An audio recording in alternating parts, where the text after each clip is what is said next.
Hello and welcome, everyone, to this week's episode of the Framework Podcast. I'm your host, as usual, Jamie Hopkins, and I'm really excited to be joined by somebody I call a friend and I've known for a number of years now, so this is going to be fun for me to have the conversation today.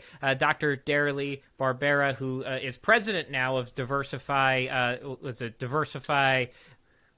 what's your middle one? Professional Something coaching? Professional coaching. Awesome. And a couple other friends are now part of that. So really excited to have you on here as your roles have changed over the time that I've known you too. So really excited to have you on today. Well, hi, Jamie, and thanks for having me. And indeed, my roles have changed since we first met.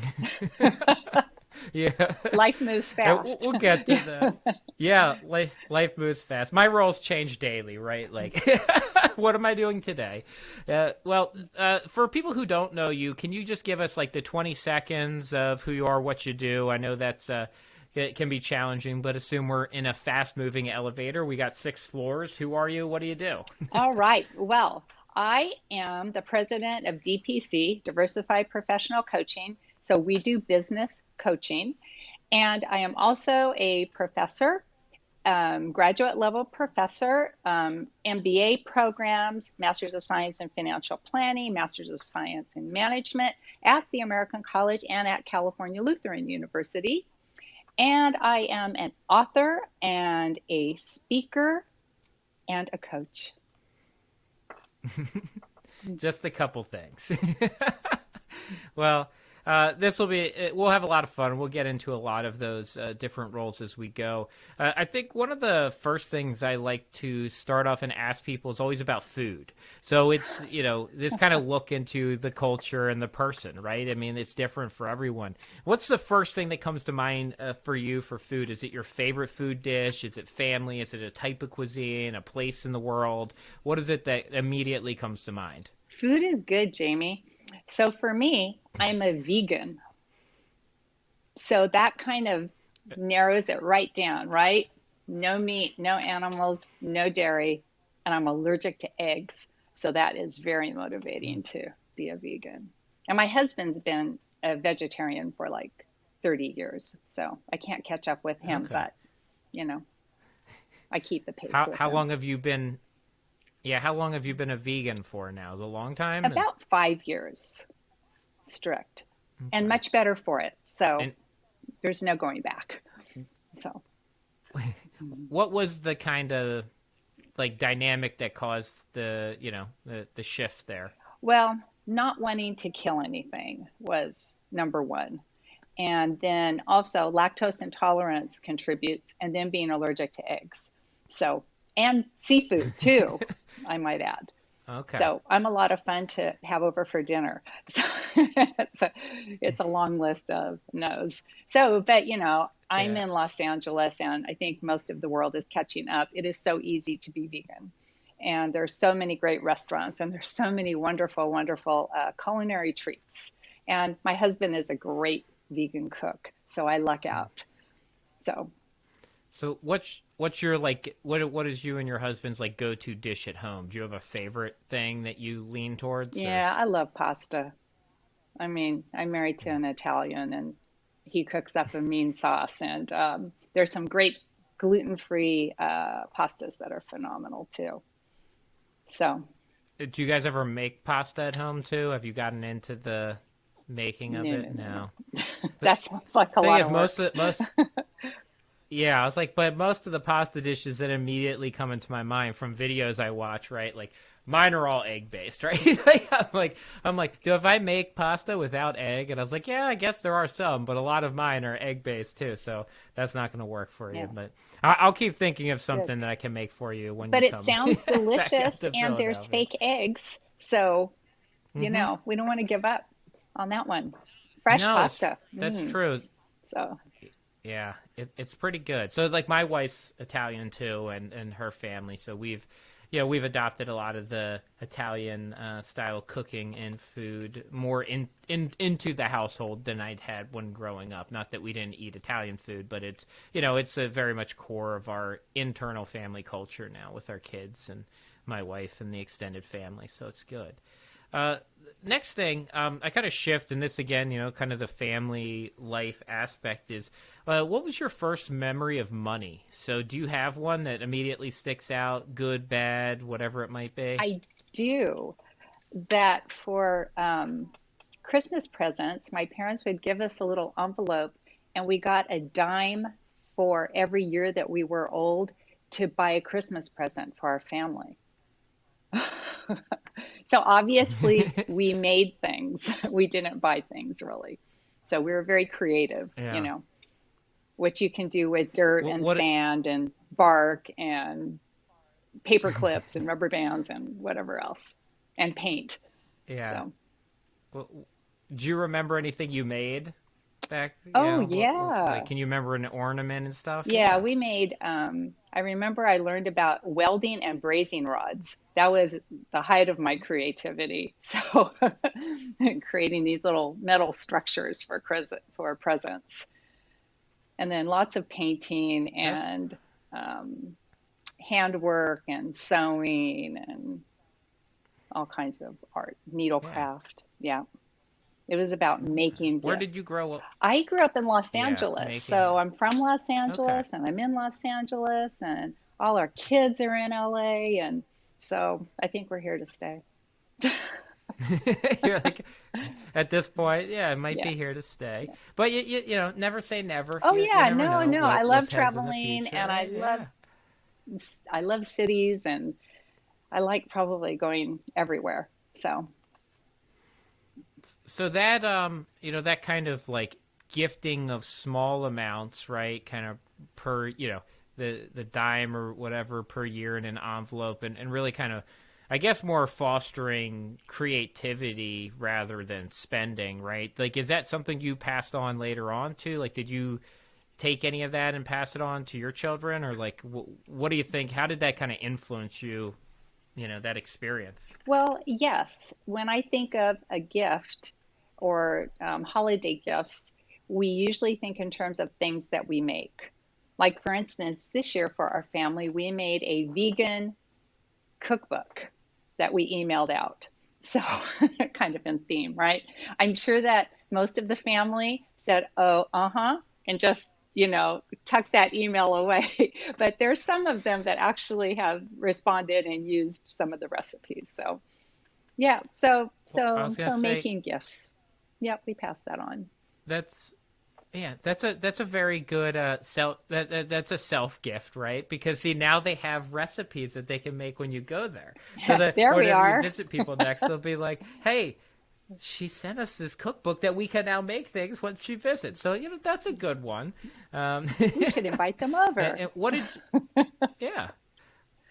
What did your parents do growing when you were growing up? I mean, how was the like how did they teach you kind of more like about finances and money? Was that something early on that you had lots of conversations about, or not really much in your household? I'd say not really much. I pretty much grew up in that kind of um, old school environment where there were things that you did not talk about. You did not talk about sex, religion, politics, nor money, or how old someone was, right? And so it's kind of interesting. I have two sisters and a brother, and all four of us are in financial planning. And except my one sister who's an estate and tax attorney. And so it took my mother a lot of probably discomfort that she knew her children were actually asking people about their money. So so yeah, no, it Well, was we didn't our family went to the bank and had a checking account pretty much. That was banking, going and standing in line. Those were my experiences with money. So, and when did you get your? Did you have like? Did you work during high school? Or were you more school focused, or like what was your first job that you remember? well, yes and Like the. yes. I always worked at least one job, if not two, and always got really good grades. Gave the graduation speech at high school, also, and was super involved. So my first job was at my friend's parents' company, and they were a printer, and they did all the printing for Toyota. So my first job was several of my girlfriends. We got a job there where we actually stuffed envelopes with Toyota flyers to be mailed. So we stuffed envelopes, if you can imagine. And that was very motivating because there were other people there who that was their life career. And I was always motivated to go to college. But if I had not been, I would have found the motivation then because I can stuff a lot of envelopes really fast, by the way. So, which came in handy when That's we used to mail out quarterly newsletters to clients, right? Line them up, had my kids yeah. stuffing them, and at the office down the long table, I could go in there and be a great helper. Well, that's good. That was a transferable skill as well Absolutely. as a life lesson. Yes. And heading to college, then did you know that? I'm guessing the answer is no. But were you thinking I'm going to go into financial services and the advisory business then? And No, what not did at you think you all. were going to be when you grew up? And in fact, financial planning was nowhere in the curriculum, right? Because it just didn't, there was no visibility and it didn't exist. And so I was going to be a teacher. And I wanted to become a speech therapist because I grew up as a stutterer, which I know that sounds crazy, but I actually was. I hit it pretty well. And then I decided when I was a senior in high school that I wanted to be a speech therapist because I was so grateful for all my speech therapists and how much they had helped me. But I realized that I'd have to talk. And so I went to the speech teacher and said, can I just sit in the back of the class so I can see how you guys get up in front of classrooms and speak? And she said, yeah, sure, you just sit back there. Well, day one, she threw me in a speech competition of impromptu that was held at our campus. And I did just fine. I got a ribbon. And so then I ended up giving the graduation speech. So I kind of said, okay, I got this. And little did I think that I'd be doing so much public speaking throughout my life. And indeed, I have, and I continue to do that. But I thought I'd be a teacher. Well, so I was going to be a speech pathologist and audiologist, and those classes were really hard to get into. But there was always a lot of room in the math classes because people just didn't seem to want to do those. So, and I loved math, and I was really good at math. So I got a degree in math and decided I'd be a math teacher, which I was for a bit. It seemed like a whole career's worth, but it wasn't because I quickly had my financial plan done while I was a new teacher because I had a TSA. So I finally ended up, well, I had one TSA, then another, and then met someone else who actually said, before we invest your TSA, we're going to do your financial plan. And I said, what's that? So kind of the rest is history. It totally changed the way I looked at life. And I loved the math, of course, because the math was awesome. And it was math that, although I got a bachelor's, I thought I was pretty smart. I graduated summa cum laude in math. I mean, I understood. No one had shown me, I had never looked at the math of money. And I had never sat down and had anyone ask me, how did I feel about where I was and where did I want to go? I was so busy, like most people. I was in school. I did like 5 years and 3.5, and one of those. And I hadn't stopped to think about where I was, much less to set goals, right? Or to think about the rest of my life and about the money part of it. So it just totally changed everything for me. And so I asked if I could get licensed also so I could never quit teaching, but then do financial planning on the side for just my family and friends. And that lasted about, did it even last 3 months? 3 months. And I had so many clients. I just went, oh my God, are you kidding? And I had a master's also in education, and I was teaching college at night. So it's not like I was looking for another career because I was really on my career path. And I was co-chairing the math department, and I was teacher of the year for my school district. And I mean, I was like not planning on leaving. I think that's a good moral of the story too. Of course, as managers, you want to hire really successful people that are super happy with what they're doing. So, so my manager must have been happy when I went in and I said, "Can I come work here?" So just to help my family and friends. And literally after 3 months, I had so many clients and people who wanted their financial plans done. Because of course I was just on fire. So I couldn't keep it a secret, like how awesome was a financial plan and how if you didn't have a plan, you know, you could crash and burn and, run out of money and not be dead and so forth. I mean, so anyway, I ended up stop quitting teaching just totally by accident. And then I hired a lot of, I brought in to join me a lot of family and friends that were also, really good technically, like math people. And my dad had retired. He was an aerospace engineer, and he was the first guy that I hired, actually. My dad was first. And, and so because I had so many plans to do, and, I never wanted to, I never ever have turned anyone away. And so I accidentally became a manager. So, because I was, Yeah, yeah, accidentally got into financial planning, accidentally yeah, got your plan done, then planner, left your job, then manager very quickly. yeah, it was just crazy. But I knew that. And also, I had no clue what not having a salary was about either. So I just knew, though, that I just focused forward. I knew that it was the right thing to do because people need to have financial plans. And I knew it was the right thing. I said, well, if there's no salary, that's just how it goes, and I know it'll work out because I'm doing the right thing. And so that's what I did. And then on top of it, I ended up having a baby and getting a divorce, and I had no salary. So for a moment there, it was a little exciting for me because I just kept focusing forward, going, I know I'm doing the right thing because this is helping people.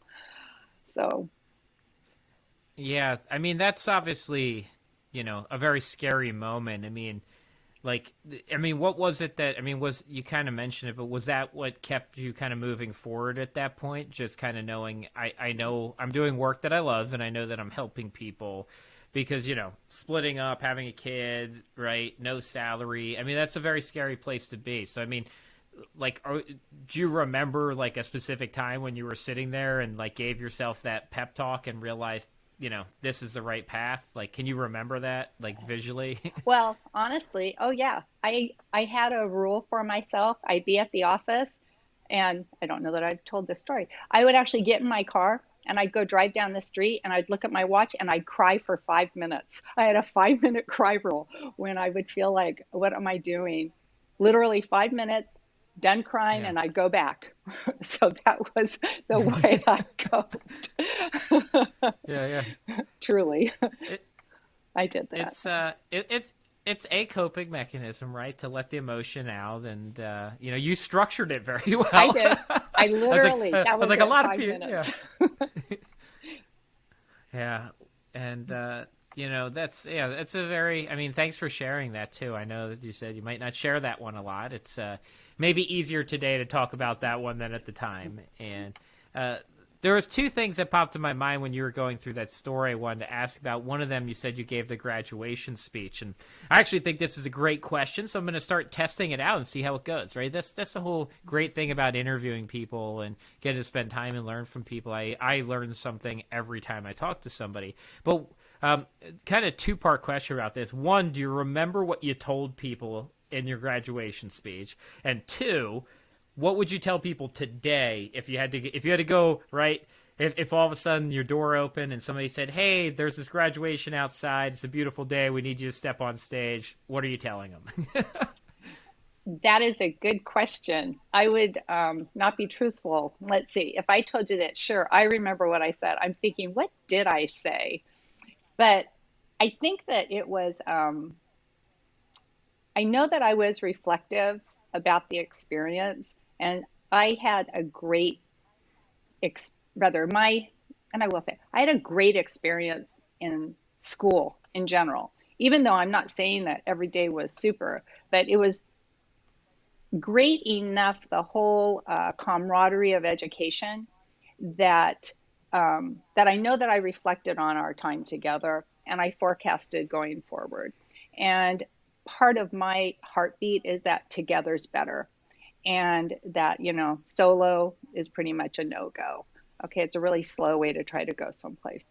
So I'm sure that that is what I did, and I would do the same thing.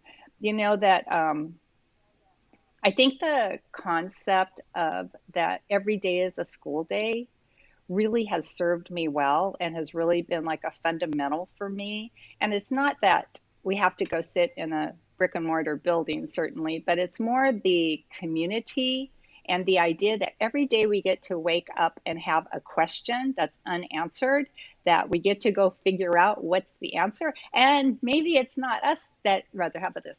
It's likely that it's not us who will have that answer. We're going to go find that answer. And every day it's like totally legit that you get up and you don't have all the answers, right? So just having that every day is a school day outlook is probably what I would encourage people to have if I were giving a graduation speech today. So, but I don't like that plan one. on That's getting good. another degree, Jamie. I am not planning on going No. back to school. I think I'm like fresh with Well, degrees. I say that every 6 months, and then every 6 months I'm looking at something else again. So, yeah, I don't like taking tests anymore. I'm very over taking tests. I've taken a lot of tests. I think that I've proven that I can pass basically tests that come up. Like when it's like, oh, you're gonna have another test at the end of this course, and I'm like, really? This is like the whatever, 13 years of graduate school I've now been in, not proven that I can pass a graduate level exam on some topic that you pick. Like, I know I can. It's just, I don't get anything out of that anymore. And I did like taking tests for a while because I felt like it was this challenge to demonstrate what I had learned or problem solve, and I did enjoy it. And recently I realized I've got no desire to learn that way. And I'm in a class now, and it's an enjoyable one. It's a very small group, and it's all like kind of sharing of what's going on like in your practice and how you work with people, and like that's a great way to learn for me now, as opposed to I don't want to read textbooks and take tests anymore. I think I'm done with that too. So Well, and I think that education, the educational setting has evolved along with your desire to not do that anymore.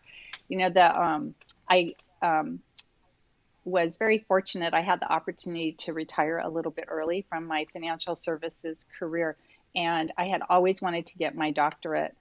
And I wanted to get my doctorate back when I was teaching high school and college, and was sort of on my way to go to USC and get one in educational statistics, which today I look back and I go, oh, I'm glad I didn't get that doctorate. So the one I got is really up my alley now. But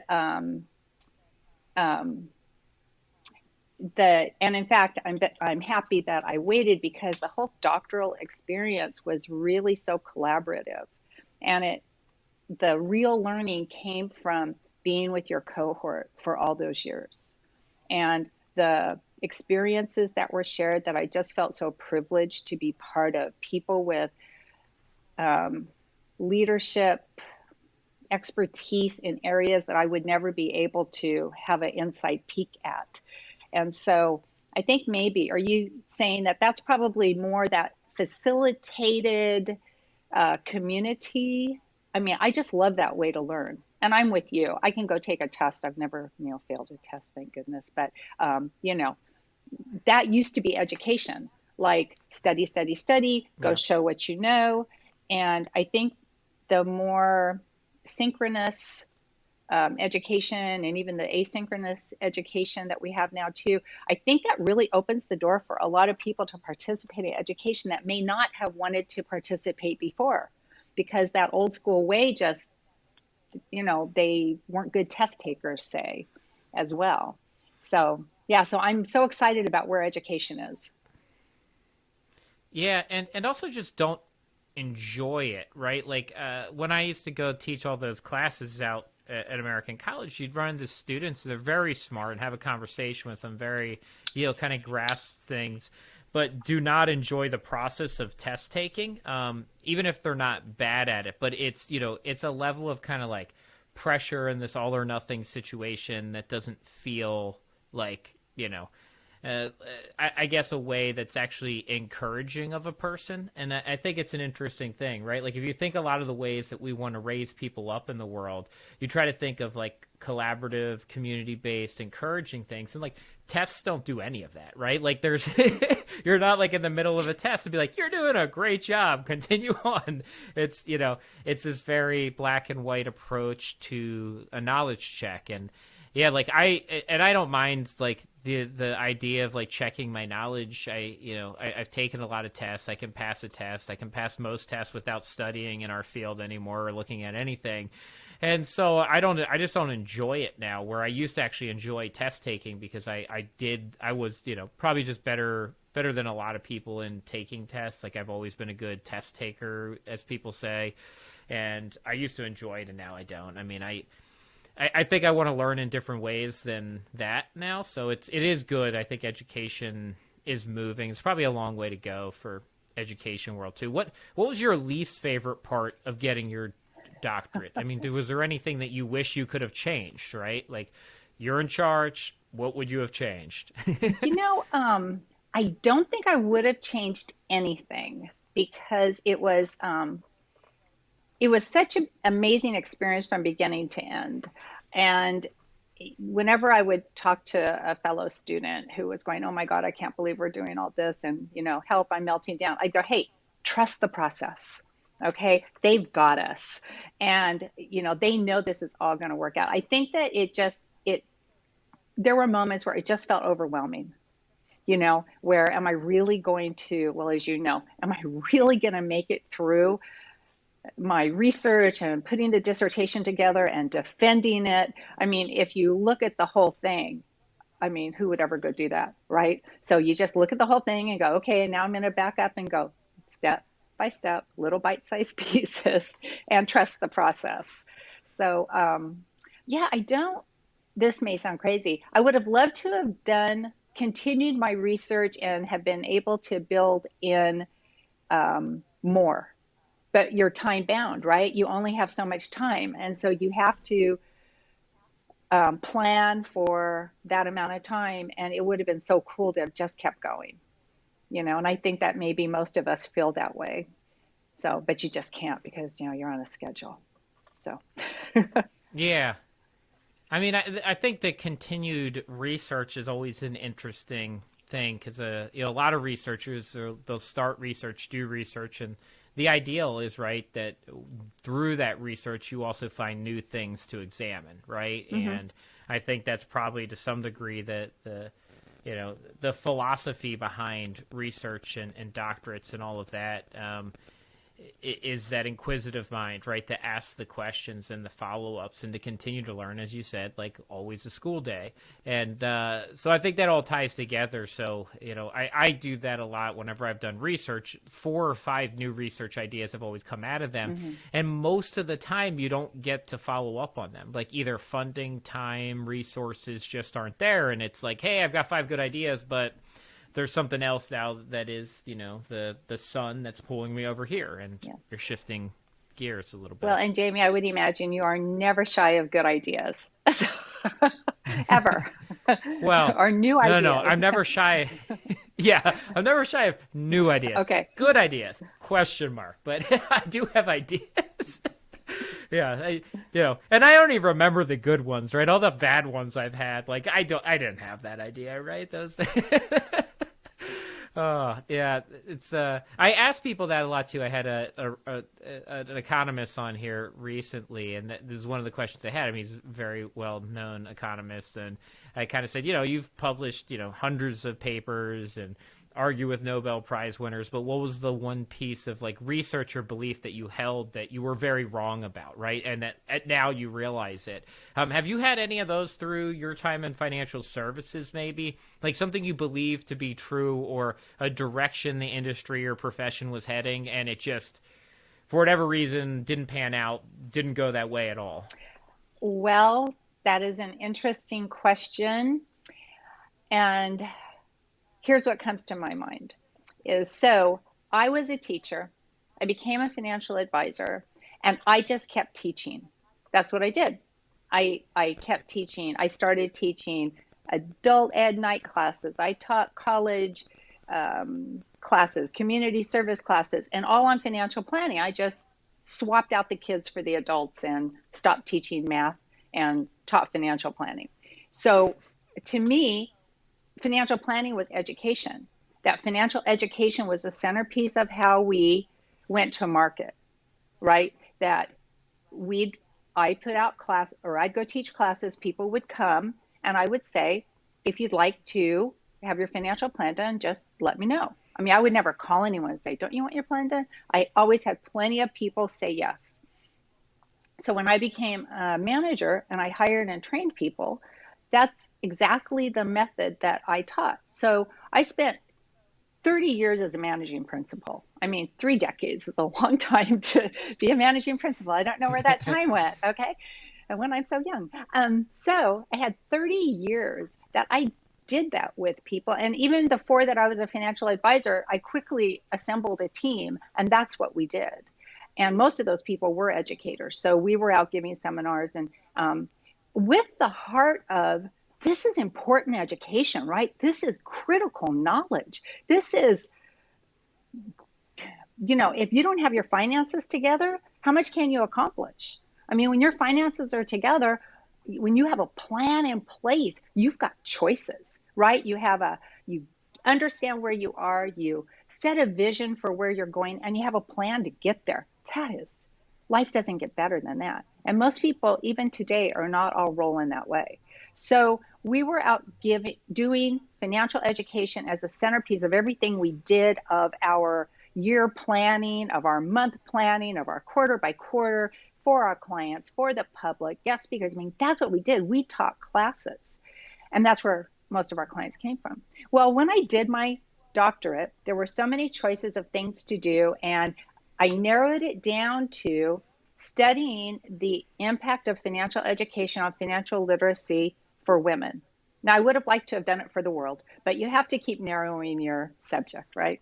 So that's what I studied. So in looking for companies to interview, well, and my stakeholder, if you think about it, we have some stakeholders of focus. We have the client, we have the financial advisor, we have the financial services leadership, and we have the companies, right? The financial services companies.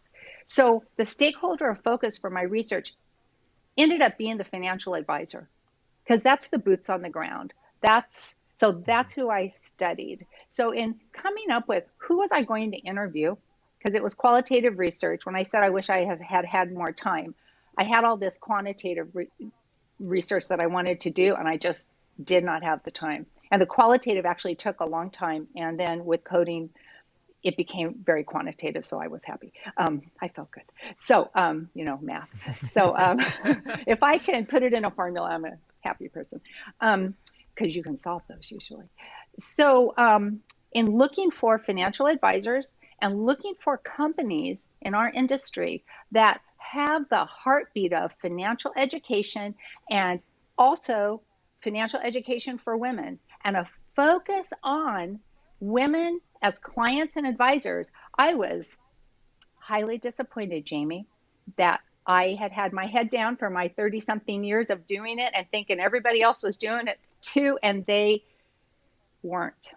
So I had my criteria for who would I include in my surveying, and it was not as easy because I had very high standards for who was included. And I was, I hate to even say this, I was disappointed that more companies did not have that heartbeat, that more advisors didn't have that heartbeat. And I was disappointed, but I get it, right? After all these years, I really feel like I've got a finger on the pulse of the needs of the financial advisor and what it takes to run a practice. I've had hundreds of financial advisors that I've helped come into the business, get trained and licensed, and have their own operations and support them through that, small and huge operations, right? So I get what the financial advisor needs. So I get why doing financial education could be tough to fit into your day.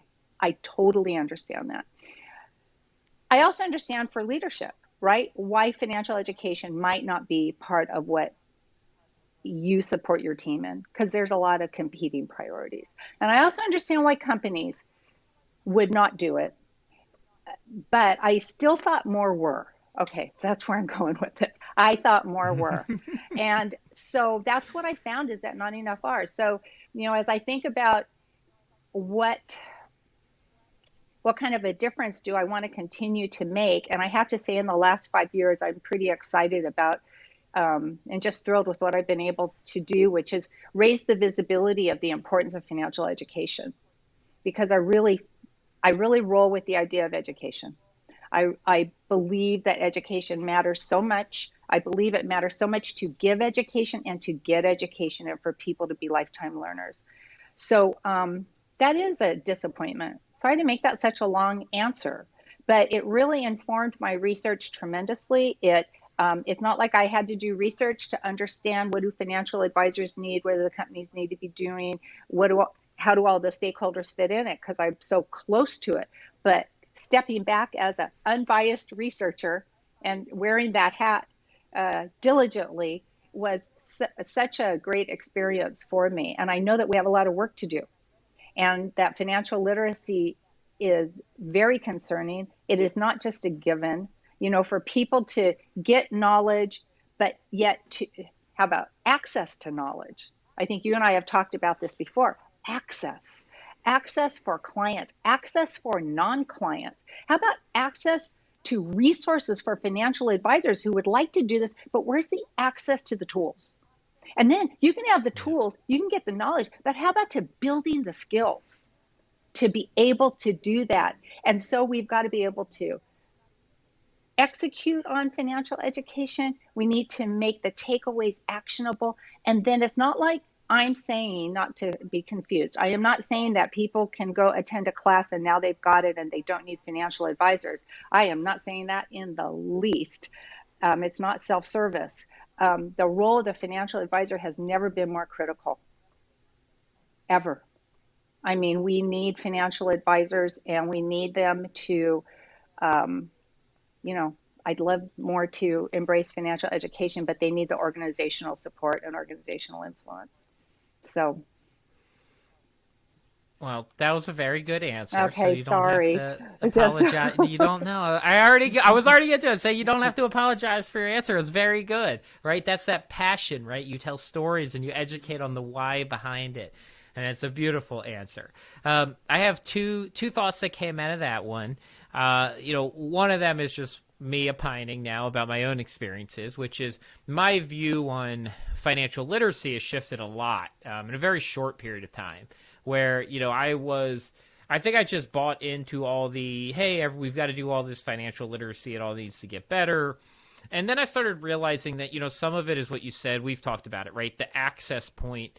And that's really important. I've almost been saying it's access and experience lately, less so than just like focusing on literacy. And I had a really interesting conversation with Dr. Teresa Ghilarducci, who was at Notre Dame for a while in the business school, and she's at the New School. And she kind of brought this into my mind, and it stuck. And I guess this is for the current time how I view things. And I say current time because I know it will shift again. But she kind of brought up, look, like literacy alone, like there's always been this focus on literacy, and it doesn't tend to move the needle all that much, right? Even in 401k plans, we've seen it. And obviously it's important, right? It's not downplaying literacy, but this notion that like education and literacy alone is enough is has kind of proven out to not have been successful yet. And she kind of talked about like, you learn about things when you kind of realize the importance in your own life, or you see that the ability is there. So if you go to somebody who sees no future for themselves with finances and money, and they don't see a path to it, they don't learn about it. Because like, same thing, like if you were going to come to me and say, hey, here's everything you need to know about farming on Mars, no matter how interesting it is, right, I'm only going to dedicate so much of my time to it because in essence, it's outside of my reality, right? And similar to learning about money, right? And kind of like your experience was like you sat down, you got a financial plan and realized how impactful it was for your future. And I think that's a big challenge today, is getting people to realize that. Because I think it's less about like literacy and illiteracy, but experience and access. And that's kind of where I am today on my thought process. But I also talk about literacy a lot in education. And then The other part you brought up, right? Obviously, women in literacy is what you looked at, and in financial services, because I had again another guest on recently, and we talked about this. And she's in leadership at New York Life, and she kind of brought up, and she's like, honestly, I think leadership for women's gotten worse over the course of my time in this industry. She brought up some stat. Actually, there are less women in leadership roles in certain subsects of financial services than there were in the late 90s.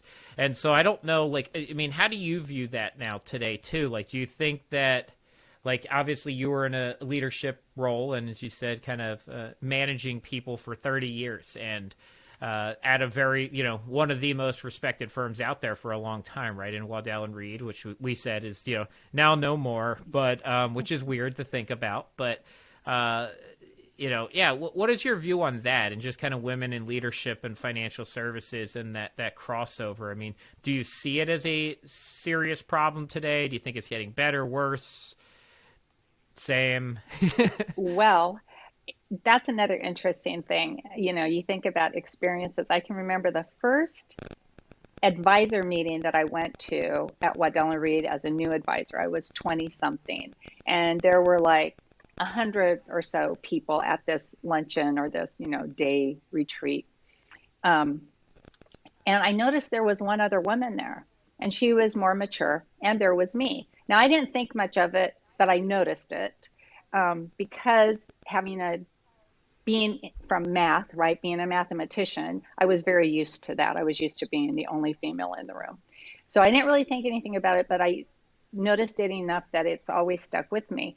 Well, that was a long time ago, but so as I built my organization and operations and being in Los Angeles too, like when I was the chair of the FPA board in Orange County, half of the board were women. And this was I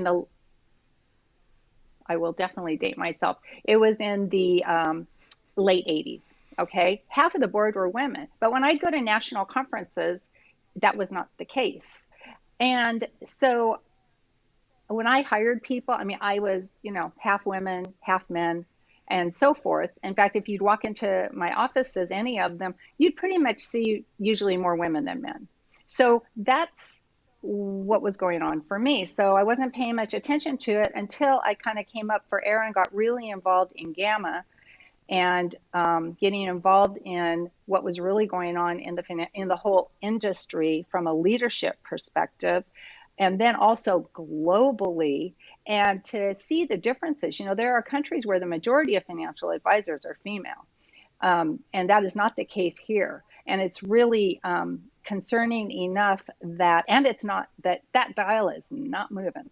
So I don't know that it's worse, but it's not better. And even if we were to get a little spike where we might gain a percentage or so, I don't think the visibility, I think we're working on better visibility that this is a great career option for women, and that women who control the majority of wealth and make the majority of financial decisions are really good clients, and they are actually decision makers, and maybe we should have a consciousness about treating them that way. So, but I did, in the last 5 years or so, I have written 3 books. So one of them, of course, is the dissertation. The other one is called Women Matter, and it's the why and how of gender diversity in financial services. So depending on what we look at, right, whose latest publication, I mean, maybe 16% of financial advisors are women, maybe 20% of CFPs are women, maybe 23%. And if we think about the huge percentage of financial advisors who are going to retire within the next 10 years, we have such an opportunity we have such a great career path. And we need to absolutely raise the visibility of that, because if we want advisors who reflect the communities that they serve, and here we have women as a huge community to be of service to, and they want financial advising, I mean, we've got a lot of work to do, and we should, if we could just hurry it up, that would be really helpful. So for everyone, for the public, for the clients, and especially in America, And so I don't know why. I mean, it's one of my co-authors and fellow DPC principal, Thomasina Skipper. She says, if you walk into a room and it's not 51% women, you know you got a problem. So, all right, it's a simple observation to make. So yeah, I think it's just not getting better fast enough. So, and then the other thing I wanted to comment on, which in response to what you're saying too, is the other book that I wrote is called What You Can Do When You Can't. And it's about goal setting. And my co-author, who has passed away, spent many years in financial services leadership also. And we wrote this book because we felt so lucky that we had been in financial services and in leadership, and we know how to set goals and attain them, and how to help our advisors and clients set goals and attain them. So this whole idea of setting goals and attaining them is just not something that is so common for everyone at all. And even people who are professionals, we still need encouragement about setting and attaining goals and having a skill set to do that, so that at the end of the year you go, oh, this is where I meant to be and I'm here. Or I've exceeded it. Or, oh, I fell short, but let's not wait till December 30th to figure it out, right? Let's have a system in place to attain it. So, so we wrote that book, and it was actually designed for all people, but it seems that worldwide the audience is many that I have presented this to. It's financial services, mostly leadership.